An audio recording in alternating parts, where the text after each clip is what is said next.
Hi, Natalie Jean here. I was asked by my friends at Grimm-Life Collective to share some of my travel stories or creepiest moments for them. And unfortunately, we're not in the same state right now, so I'm sending it on video for them. Hi guys, and for all of you, anybody who's interested. I work in the film business, so a lot of my creepiest travel stories or places I've been are based around shooting stuff or scouting locations and things like that.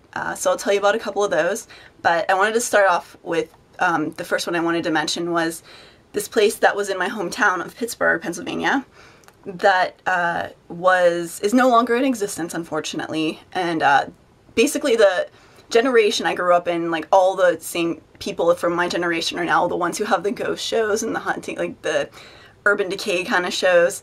For some reason we all grew up in the 90s, in the early 2000s, just being obsessed with urban decay. I don't know why it hit that generation so hard, but I know why I love it, and I've been obsessed with old theaters and definitely old mental institutions since I was a young teen, just as a young lady should do, I guess. So there was one in Pittsburgh that was so amazing that I'm sure would have been on all the shows had it not been leveled in the, I can't remember what year it was, but it was a while back. Some other youth, some hooligan, set a fire in one of the buildings like a creep and ruined it for everybody, because once the magistrate saw that there was this hazard there, they just leveled it and sold it off. But it was this beautiful space. I can't find too many of the photos I had from it, but I found a couple, if you can see them. Those are two of my friends, belligerent, delinquent friends who were in front of it. There is one of the buildings. There was probably at least 10 or 15 buildings on the property. It was really impressive. Oh, that's upside down. That is one of the biggest buildings at the front. It really just was incredible space. It had a whole, all by itself up on this hill, all the works of everything you could hope for a scary place and a haunted house story and all that. It had a cemetery on the land and underground tunnels. They had all their old records we used to, of course, take, which I'm sure has cursed me to this day.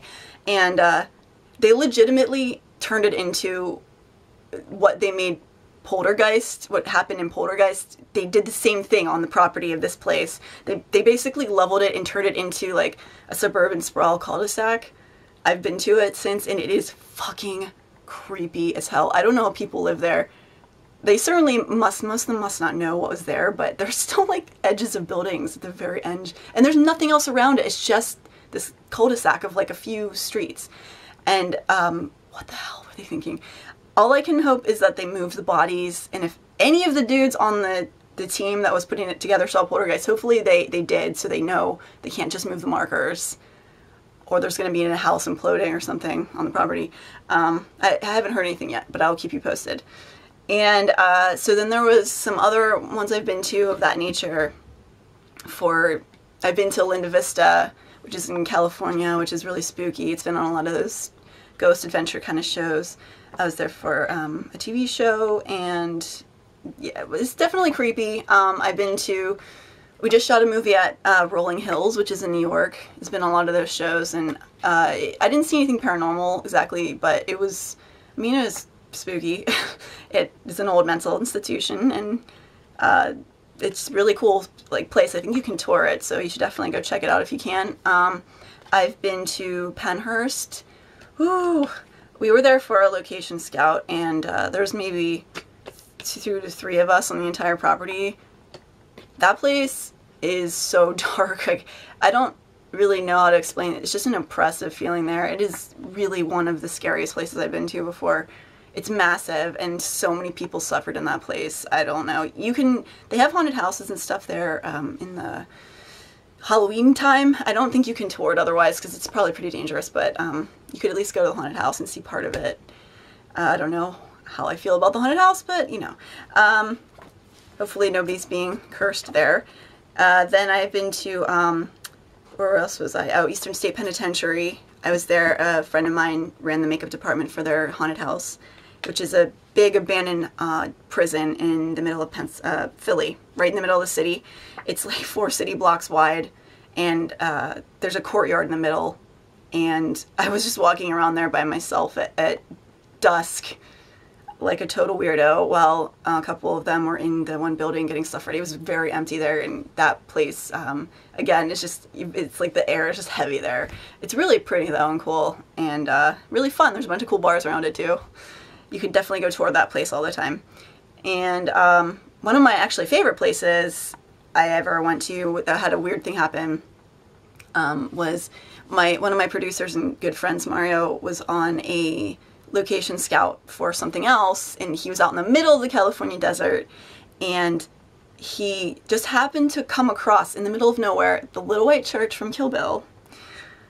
So he immediately texted me, and I, of course, immediately, me being such a rambunctious young lady, demanded my friends come with me out there and organized a photo shoot around it. There's also some other buildings in its little corner.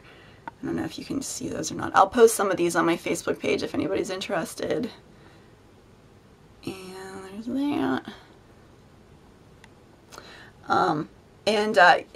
that. It's really cool out there.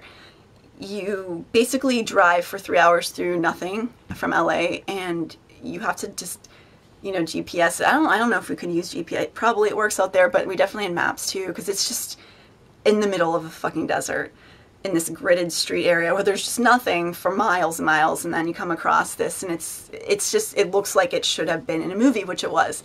And we shot like 5 hours there. It was amazing, and we had a lot of fun. And as we were all leaving, we were driving down one of the very straight, forever going roads that just drives into the middle of a flat desert. And I was driving, my friend was in the passenger seat, and I was talking to her, sort of looking and not looking directly at the road because there was nothing around to hit.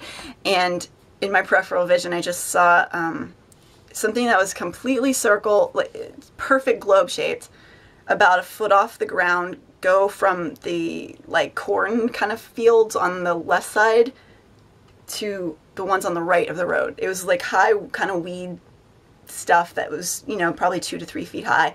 And I saw something that did not look explainable. I don't know what it could have been, but it was a fucking circle, and it wasn't a tumbleweed because it was off the ground and it didn't tumble. It was not a tumbleweed of tumbling movement. It was just straight across from one side directly from the other, and it was about 200-300 feet in front of us. And by the time I kind of caught it and turned to look, it was already disappearing. But it was something, I don't know what, I have no fucking idea what it could have been. UFO. It was flying vaguely. It was a foot off the ground. I don't know. But it was, I'm glad it was at the end of the day, because I would have wanted to either go very far away or go inspect it or whatever, and we had to get our, you know, our sexy photos taken instead. That was very important. So that was a really cool one. And the only other time I really had a ghost moment was in Las Vegas. There's in the old downtown area of Vegas, which I recommend you always go to. It totally beats out the main strip in Vegas by far. It's like the old school Sinatra kind of Vegas. It's still there. And there's an old casino there called the Gold Nugget, and part of it hasn't been renovated, so it's like the actual old rooms. And I was there for a film festival, and I was in one of the old rooms for the first couple nights I was there, and I got out of the shower, and I don't usually feel ghosts around me necessarily, but I just knew there was a guy in there, and he was staring at me. It was really uncomfortable, and it was mean. It was just a mean feeling through the whole room, and I just felt a guy in the room, and there was nowhere for a guy to be like hiding. It wasn't like a creepy custodian or anything. It was just like you could just feel a dude's presence in the room, staring and just being like a nasty person. And I was fortunately dealing with the festival stuff the whole time and, you know, imbibing, so I didn't have to think about it too much, and we ended up switching rooms for other reasons, night or night two later. But try not to get that room, but the Gold Nugget's a really cool place. Otherwise, it's got that old school feel. And if you want to try to experience a creepy old ghost man staring at you when you get out of the shower, that's the best place I can recommend to you. So I hope those were entertaining. I recommend basically going to any of those that you can go to. I do not condone breaking into anything. If you do it, though, I have done it a number of times, so I can't really say anything. Urban decay is just an awesome, exciting thing to experience and be around. I don't know, it's just a cool energy. So good luck with all of your journeys and your travels, and Grimm Collective. Hopefully we'll be in the same city or state soon and can hang out in person and on camera. Bye everybody!